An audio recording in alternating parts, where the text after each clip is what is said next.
really actually mind talking Thanks for to the him. It's heart, just that, like, Carl. oh, is that a picture? This is all Let me you. look.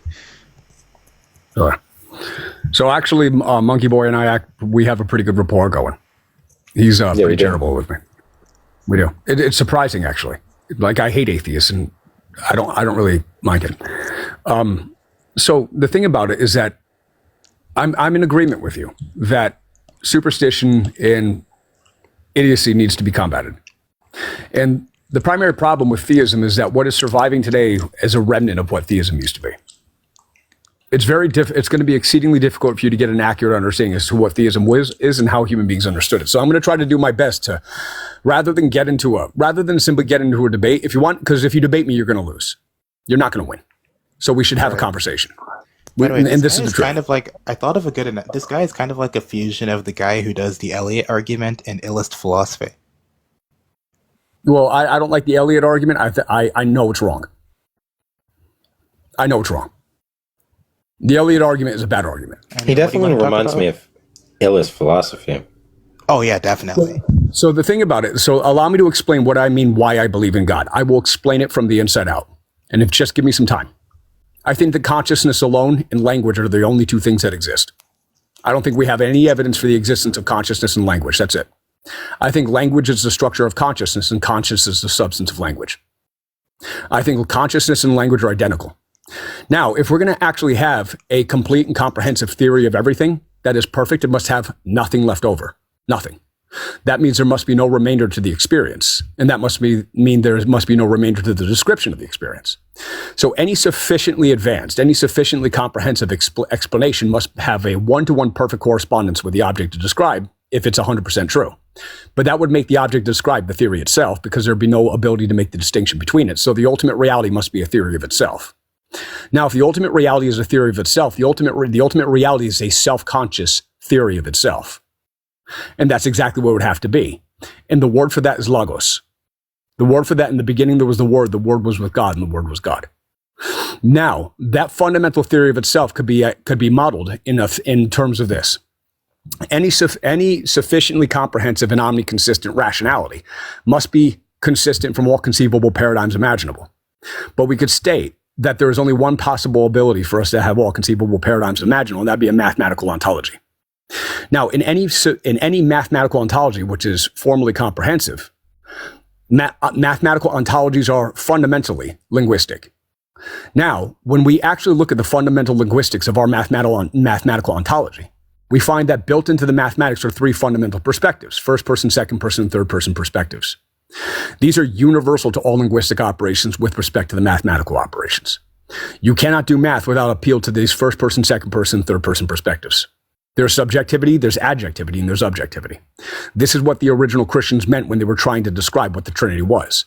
They're simply saying the Trinity is the inescapability of the fact that the fundamental ground state of the metanoetic condition is a mathematical substrate which intrinsically entails first and second and third person perspectives. Now, how you actually have to model that in language is as a source or relationship in an intellect. It's just a function of how it gets operated. Now, Father, Son, and Holy Spirit are apocalyptic imagery for these relationships for people who don't have the ability to think abstractly. That's how I understand it. To me, God is the logical structure of all conceivable empirical experience. And that's what God is to me. So let me make it perfectly clear. God is the logical structure for all conceivable experience. So in order for you to be able to argue against God, you have to conceive of an argument that has a logical structure, and that would mean you have to actually predicate it on the logical foundations of that logos ontology. So I don't see how it's possible that God cannot exist, considering the fact that every argument you're going to have for God is going to have to presuppose that mathematical substrate with three Trinitarian perspectives built into it. Now, the argument that I would put for this mathematical substrate would go something like this. God is the idea of all conceivable ideas. The idea of all conceivable ideas exists. God exists. What I'm saying is that God is actually an idea. I'm saying God is the idea of God. God is the content of the idea of God. That's what I'm saying. Sorry, allergies. Sarcasm and lies.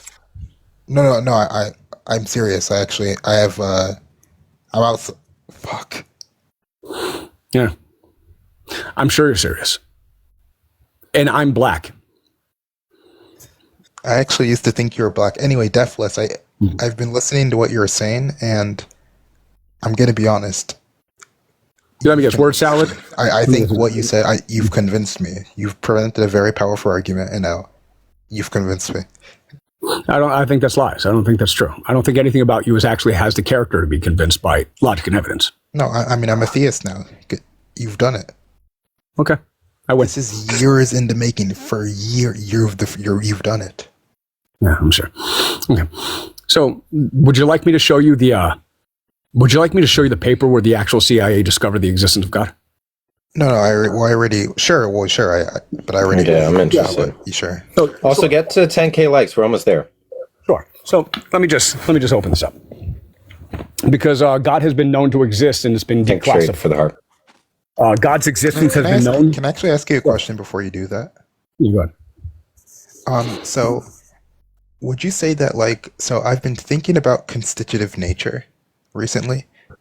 Define that. Would you say that there's a fundamental essence to the ontological paradigmatic structure of reality that's constitutive of language, but mathematics depends on, or would you deny that? I would deny that. Okay. And another question I had is, like, when it comes to essence, here's how I want to think about essence. I want to say that essence has a subliminal proto-physical structure that is kind of superseded upon by Gödel's incompleteness theorem, basically. No, that'd be a contradiction. That'd be a contradiction. That's a contradiction. I agree it's a contradiction, but I think a fundamental reality, I think the entity in of itself preserves and unifies contradictions. Wouldn't you say so? I agree with that. But yes, that would mean that it's a contradiction. But I would agree that, like, at a fundamental level, the fundamental being that is the structure of mathematics can unify it all and create a harmonious ontology. So contradictions aren't truly a concern at the fundamental level. Right. No, I agree with that. Like, we're not in disagreement with that. So I put together something called omni-consistent logic. Now, omni-consistent logic is the transcendent unity of all conceivable logical paradigms. So in order for for example, I found that there are certain rationalities and certain laws that constrain the a priori structures to their identity relations. So what I'm doing is that I'm actually mapping out the meta identity relationships that a priori knowledge depends on within a realm of divine philosophy. This is not presuppositional. This is a different ontology. Let me give you an example. Let's say, for the sake of argument, that I say existence exists. That's an identity structure. Now, right. if existence and so it depends on a unifier, I think. Right. And that could be an intrinsic unifier or a metaphysical one. Sure. Well, no, that it does. Yeah. But in this particular instance, existence exists is a parcel of information, meaning it communicates something to the effect of a form and the substance with respect to the structure of the. And we would say that information is a fundamental substrate of consciousness, right? I would say that information is the structure of consciousness. But what I'm saying, I agree. Now, what a lot of people don't really understand, they've never heard of exformation. Do you know what exformation is? No, but let me see. Is exformation that which would be grounded in a rational eidetic structure, or would it not be? Exformation is background content that constrains the identity of information to its meaning. Oh, gotcha. Yeah, that makes perfect sense. Let me give you an example. So let me give you an example. Let's say that we have the laws of identity, non-contradiction, excluded middle, and the principle of sufficient reason. These are pieces of information. But as pieces of information, they're axiomatic to information, not necessarily the exformation. The principles of identity, non-contradiction, excluded middle, and sufficient reason are constrained to their actual identity relations through a deeper substrate, which would be exformative. Right, So, and I think part of this, but sorry to cut off, I think part of this goes back to Descartes, because when Descartes said, "I think, therefore I am," ultimately Descartes' metaphysics required a transcendental entity that's, sorry, was it divine? No, I think, yes, it was divine, and the reason why is because you mentioned, like, omni-consistent logic. I've been playing around developing my own logic, and I realized that ultimately, and this might also interest you, ultimately, to make the system consistent, to avoid Gödel's incompleteness theorem, you actually have to add one additional entity, and that entity is a constant term G, which stands for God. And I realized that a few months ago. And so I think, going back to what you said, so I think what Descartes was missing... You said a lot there. Hold on, you said a lot there, and I didn't quite necessarily understand everything. And I know that you're using language in a very special way. So I want you to see what you can do about just explaining that. Like, I'm not trying to troll you here. Like, I want you to go ahead. I want you to just unpack that a little bit for me so I can respond. So I was trying to develop a to develop a maximal theory of every formal system that serves as a theory of everything. And when I say a theory of everything, I mean it unifies. So we talked about the Trinity, right? And we mentioned how the three perspectives, the first person, second person, third person, those are mathematically unified in the Trinity, and the Trinity is a sort of external projection of that mathematical structure. Are you a theist? What are you? I would say because people use the theist to talk about like the created God. I prefer to call myself a idealist, and I believe consciousness is fundamental. So if you Okay, want to you and I, I'm sure, but I would call myself an idealist. Okay, you and I are in agreement. Yeah, sure. So hold on, I want to interject. So in my understanding, in my ontology, God is the logical structure of the ideal consciousness. Yeah, I would say that is true, but I also want to add a different. I would also add that God has to be that which makes rationality in of itself unified through an external commission, through the sort of recalculation of information in a mathematical theory. I would like to add that as well. So I call that process in my theory. I call it doxogenesis. Okay, gotcha. So in my theory, so this is so my philosophical structure is called apocalyptic mythorealism. And full disclosure, I got it in a revelation from God. Took me years to unpack. I'm a mystic. I do a lot of things that actually result in me going to different planets. Okay, right. So yeah. And wait, I meditate. Have you been to different planets? I've been to different planets. Look, here's the thing. Okay, I'm going to say this. A lot of people, I've been telling people this. I've been to different dimensions. You're down. Monkey boy, if you're down, you want to go to planet Spirit Molecule, I will fly you out. I will take you to Alex Gray's Chapel of Sacred Mirrors. We'll crash there for an evening. We'll live stream it. We'll chop it up. We'll turn it into content, and I will let you have an experience with that magical Dimitri Monkey Tristan. Okay, and then you'll have that. Let me tell you something though. You'll be, and then I'll be waiting for you on the other side to see how you come out and see what the fuck you just saw. People have been calling me crazy for this. Okay, I feel almost embarrassed to say this. I've been to different dimensions, like alternate realities. I believe you. Anybody who has experience with Dimitri is going to know that.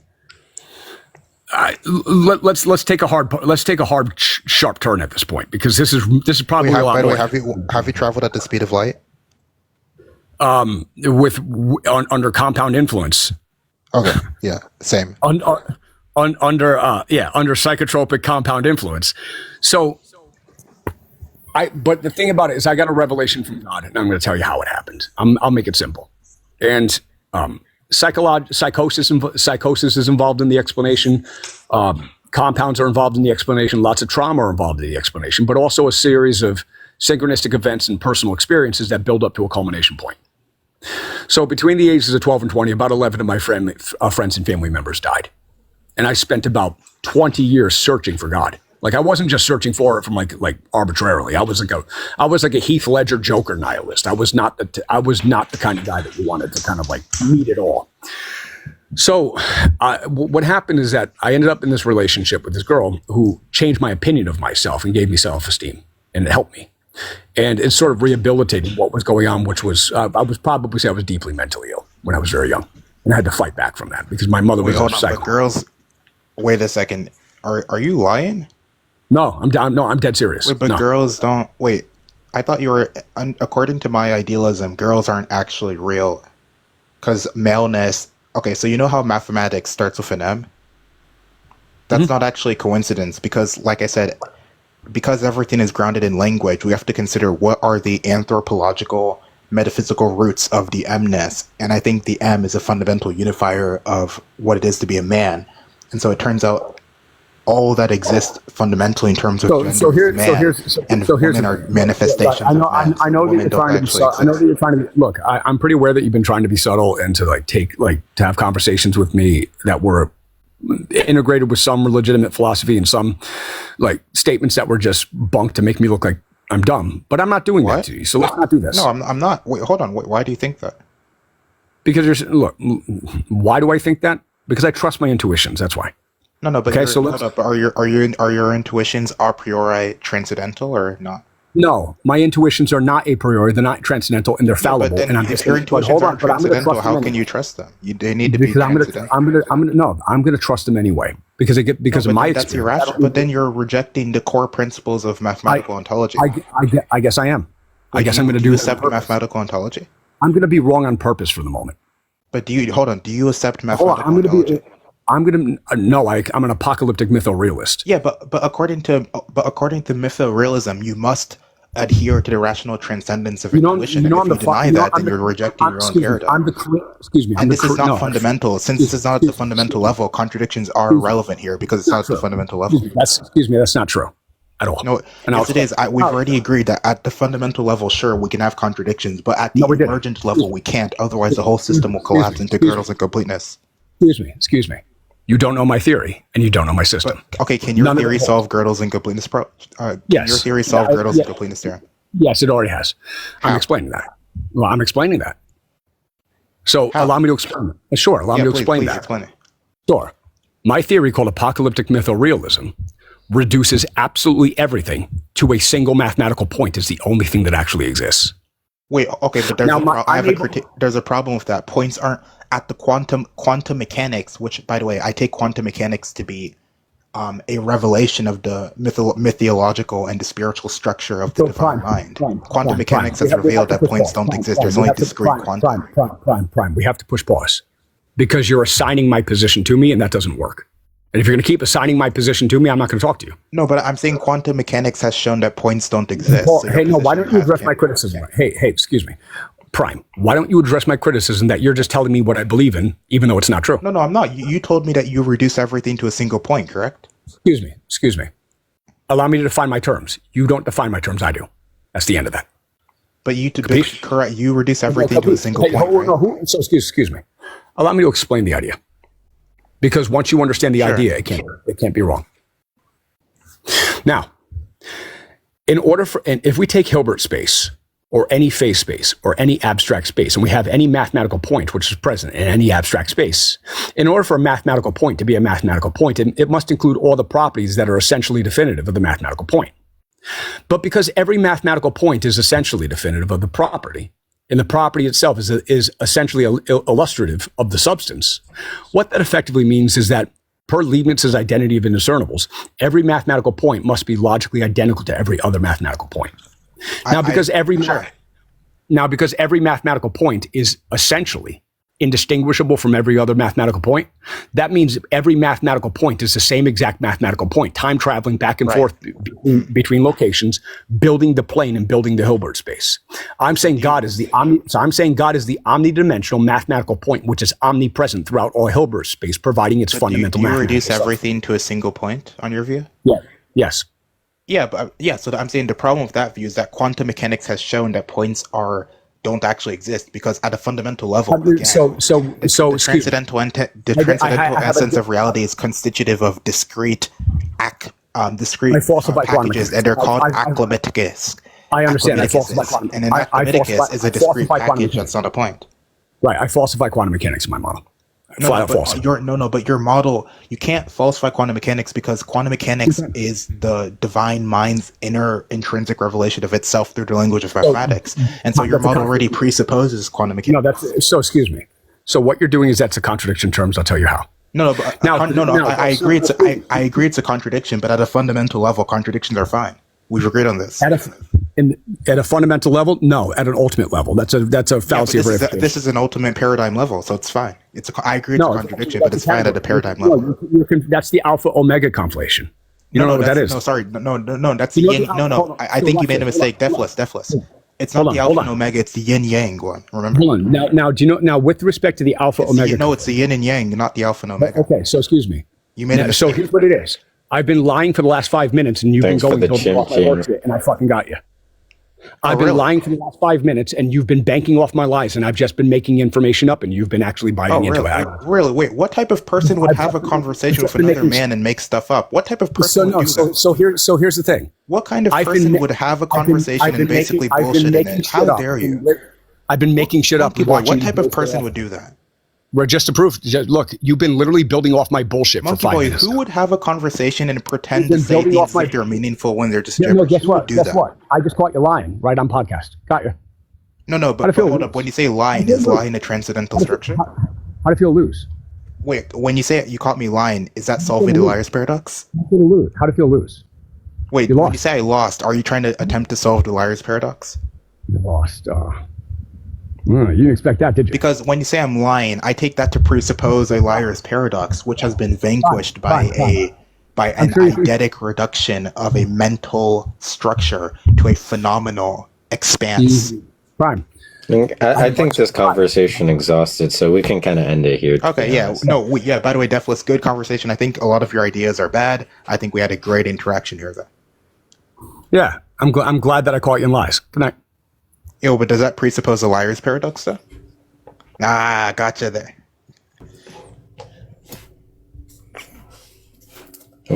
Next guest. He didn't connect, so you get a re-request. Let's get to like 12K likes. If y'all can tap the screen and share the live, get some, other people in the queue. Yeah, dude, you have to upload that.